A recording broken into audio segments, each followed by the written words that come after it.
मैं भावुक हो रहा हूँ ये कहते कहते कि एक बार उन्होंने कहा था कि तुम्हारे कामयाबी के लिए अगर मुझे मेरी किडनी भी बेचनी पड़े तो मैं बेच दूंगा। तुम इतना जो मुस्कुरा रहे हो, क्या गम है जिसको छुपा रहे हो। नगरी हो अयोध्या सी, रघुकुल सा घराना हो। और भारत के कई सारे मंचों पर उनके साथ अपनी प्रस्तुति दी। लोकतंत्र हमारी संजीवनी, गणतंत्र आधुनिक भारत की जननी, लोकतंत्र जिसमें बसती बढ़ती जन जन की आशा।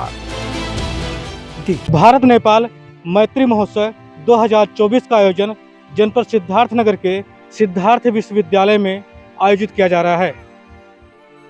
ऐसे में हमारे साथ गायक हैं बात करने के लिए, पवन पांडे जी। शायद आप लोग नाम से वाकिफ नहीं होंगे लेकिन चेहरे से वाकिफ होंगे, जो क्षेत्रीय लोग हैं। तो हम सीधा इनसे मिलवाते हैं आपको और बात करवाते हैं पवन पांडे जी से। पहले तो बहुत बहुत स्वागत है आपका विलेज दस्तक पर। सबसे पहले मैं आपके चैनल के माध्यम से हमारे प्यारे दर्शकों को मैं बहुत बहुत प्रणाम करता हूं। आज यहाँ क्या कार्यक्रम था, आप आए हैं? ये नेपाल भारत मैत्री महोत्सव कार्यक्रम जो 3 दिवसीय चल रहा था। मैं संस्कृत विभाग से रजिस्टर्ड कलाकार हूँ उत्तर प्रदेश गवर्नमेंट से। तो आज हमारा प्रोग्राम था जिसमें हमारी प्रस्तुति थी। हमारे साथ में हमारी धर्मपत्नी जूही पांडे जी भी थी और उन्होंने भी अपनी बड़ी अच्छी प्रस्तुति दी। वो भी उत्तर प्रदेश गवर्नमेंट के रजिस्टर्ड कलाकार हैं। तो आज की प्रस्तुति कुछ भजन गीत इस तरह की प्रस्तुति रही है जी। बताया जाता है कि आप जलोटा जी के शिष्य हैं, तो कैसे गांव में रहने वाले आप उतनी लंबी कैसे पहुंच कैसे बनी, क्या कुछ रहा, शुरुआत कैसे हुई, वो चीज़ हमारे दर्शक जानना चाहेंगे। क्योंकि जो आपको भी हमारे विलेज दस्तक चैनल पे देख रहे होंगे, वो जो शिक्षा दीक्षा आपकी रही, 10वीं 11वीं फिर ग्रेजुएशन जो भी रहा हो गाँव में, तो लोग कुछ लोग नाम से नहीं वाकिफ़ होंगे लेकिन आपके चेहरे से होंगे वाकिफ़। तो दर्शक सुनना चाह रहे हैं कि शुरुआत कैसे हुई और इतनी उपलब्धियाँ, इतनी लंबी उपलब्धियाँ कैसे आपने हासिल की? दरअसल संगीत हमें विरासत में मिला हुआ है, पैतृक जिसे कहते हैं। हमारे पिताजी संगीत के बड़े ही गुणी, और अब तो वो विगत 35 वर्षों से अन्न त्याग कर 30 वर्षों से मौन होकर के भजन साधना में लीन हैं। तो मुझे पिता के द्वारा संगीत प्राप्त है और मैं पहले स्कूल कॉलेजों में गाता रहा। उनके जो भी सांस्कृतिक प्रोग्राम हमारे स्कूलों में कॉलेजों में होते रहे, उनमें सब में सहभागिता करता रहा। और धीरे धीरे ये लगन इतनी तेज हुई कि मैं मुंबई चला गया। तो मुंबई तो मैं फिल्मों में काम करने के लिए गया।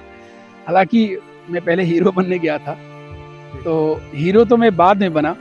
उसके पहले हमारे अंदर जो प्रतिभा भगवान ने दिया हुआ था, जो मुझे पिता से प्राप्त हुआ, जो मुझे ईश्वर से प्राप्त हुआ था, पहले उसमें निखार आया।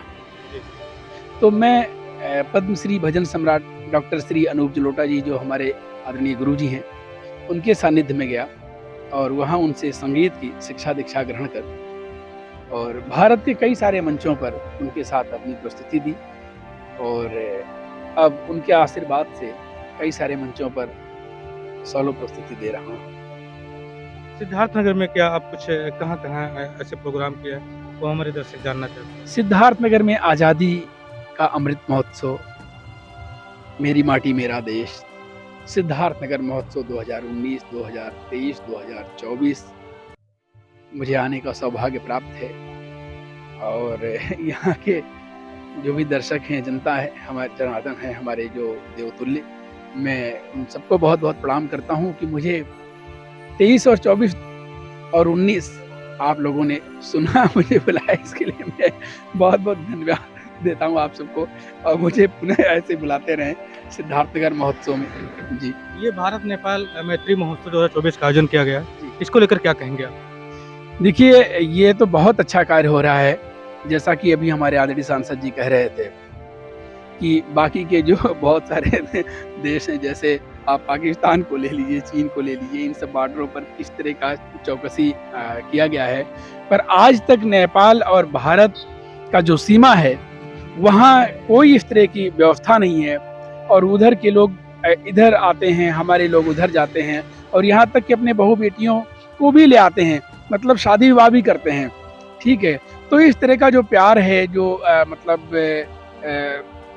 मिठास है दोनों देशों के अंदर, उसको लेकर के हमारी संस्कृति विभाग ने जो ये कदम उठाया है, नेपाल भारत मैत्री महोत्सव का, जो इस साल प्रारंभ हुआ है सिद्धार्थनगर से, ये बड़ी खुशी की बात है और इसमें मुझे आमंत्रित किया गया गाने के लिए। जो भी दर्शक आपको जान पहचान पा रहे होंगे, देख रहे होंगे, उनके मन में कहीं ना कहीं एक सवाल होता होगा कि काश मैं भी आपकी तरह बन पाऊं। क्या ऐसा संभव है क्या? बिल्कुल संभव है। संगीत हम सबके हृदय में है, बस आवरण लगा लेना है, निखार लेना है, थोड़ा रियाज करना है। आप सब गाते हैं, आप सब अभिनय भी करते हैं, आप हमसे बात कर रहे हैं, ये भी एक अभिनय ही है। आप चलते हैं, खाते हैं, सोते हैं, एक अभिनय ही है। बस इसे थोड़ा सा, जैसे हम जब कैमरे के सामने करते हैं और वो एक रील में वो हो जाता है, तो लोगों को ये लगता है कि ये आर्टिस्ट हैं, हम किसी के जीवन को जीते हैं। तो जैसे आप अपने जीवन को जीते हैं, उसे किसी दूसरे के जीवन को जीना है, बस यही बात है जी। पवन जी, दर्शक हमारे देख रहे होंगे, कुछ सोच रहे होंगे, उनके मन में ये सवाल आ रहा होगा। खैर, मेरा सवाल ये नहीं है, ये दर्शकों का सवाल होगा कि गांव से शुरुआत की किसका बड़ा रोल रहा, किसका हाथ रहा इतनी बड़ी उपलब्धियों पे जाने की? ये तो बड़ी अच्छी सवाल आपने पूछी है। देखिए, मैं आध्यात्मिक परिवार से हूँ और मेरे पिताजी संगीत से जुड़े रहे। मेरा परिवार तो हालांकि वो मतलब संगीत से उस तरह और कोई नहीं जुड़ा हुआ है। मेरे पिताजी संगीत से जुड़े रहे और मेरे बड़े भाई आदरणीय श्री दिलीप कुमार पांडे जी जो मुझसे बड़े हैं, उनका बड़ा सहयोग रहा। मैं भावुक हो रहा हूँ ये कहते कहते कि एक बार उन्होंने कहा था कि तुम्हारे कामयाबी के लिए अगर मुझे मेरी किडनी भी बेचनी पड़े तो मैं बेच दूंगा। तो उनका बड़ा सहयोग रहा और हमारे सारे पूरे परिवार का सहयोग रहा। जब मैं मुंबई गया तो हर लोगों को ये होता है, हर परिवार के लोगों को होता है कि हमारा कोई सदस्य बाहर गया है तो मुझे कुछ दे। पर मैं कई सालों तक संघर्ष करता रहा। उस संघर्ष के दौरान आपको पता होता है कि पैसे का कुछ होता नहीं है कि आप कहीं से पैसा अर्निंग कर रहे होते हैं। तो हमारे परिवार का ये सहयोग रहा कि हमारे परिवार के किसी सदस्य ने कभी ये नहीं कहा कि तुम कुछ भेज दो। परिवार की तरफ से ही मुझे सहयोग होता रहा। तो ये बड़ी कृपा और आशीर्वाद हमारे परिवार की रही है। और इस समय हमारी धर्मपत्नी का बहुत बड़ा सहयोग है कि उन्होंने भी कभी मुझसे, क्योंकि ये जो कला का क्षेत्र है इसमें उतार चढ़ाव तमाम प्रकार के लगे होते हैं, पर उन्होंने कभी मुझसे किसी तरह का डिमांड नहीं किया। हमारी शादी अभी नई शादी हुई है, 2 साल हमारी शादी को हो गया है। गांव में क्या है कि शहर में? नहीं, गांव और शहर दोनों कह सकते हैं। ऐसे तो पैतृक स्थान उनका बांसी है। पत्नी गायिका है, भजन गायिका है? जी, हमारी पत्नी मुझसे बेहतर गाती हैं। नहीं तो पहले जब शादी नहीं हुई थी तो भजन गायिका थी? जी, शादी के पहले भी वो गाती थी, छोटे छोटे मंचों पर उन्होंने खूब गाया है। पर हमारे साथ जब विवाह बंधन में बंधी तो कई सारे बड़े मंचों पर उन्होंने गाया और गवर्नमेंट से, उत्तर प्रदेश संस्कृति विभाग से रजिस्टर्ड भी हो गई और अब तो खूब गा रही हैं जी।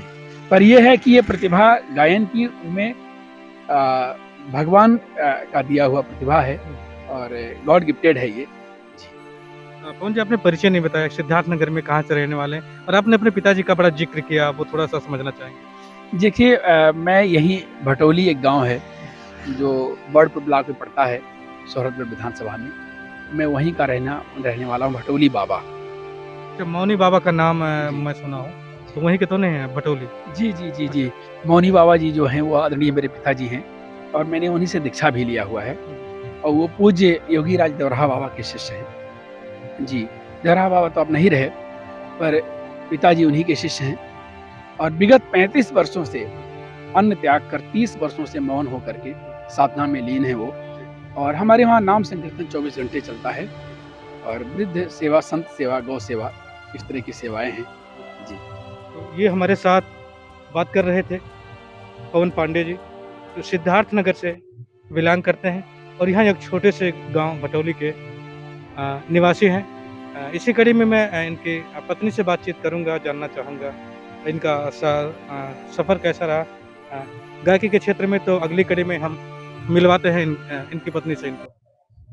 उसको कट कर दीजिए।